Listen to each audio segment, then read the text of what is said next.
اور جب کسی کام کا پختہ ارادہ کر لو تو اللہ پر بھروسہ رکھو، بے شک اللہ بھروسہ رکھنے والوں کو دوست رکھتا ہے۔ اگر اللہ تمہارا مددگار ہے تو تم پر کوئی غالب نہیں آ سکتا، اور اگر وہ تمہیں چھوڑ دے تو پھر کون ہے اس کے بعد تمہاری مدد کرے۔ اور مومنوں کو تو چاہیے کہ اللہ ہی پر بھروسہ رکھیں، اور کبھی نہیں ہو سکتا کہ کوئی پیغمبر خیانت کرے،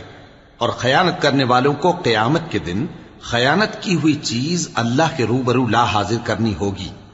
پھر ہر شخص کو اس کے اعمال کا پورا پورا بدلہ دیا جائے گا، اور ان کے ساتھ بے انصافی نہیں کی جائے گی۔ بھلا جو شخص اللہ کی خوشنودی کا تابع ہو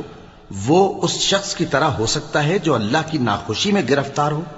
اور جس کا ٹھکانہ دوزخ ہے اور وہ برا ٹھکانہ ہے۔ سب لوگوں کے اللہ کے ہاں مختلف درجے ہیں، اور اللہ ان کے سب اعمال دیکھ رہا ہے۔ اللہ نے مومنوں پر یقین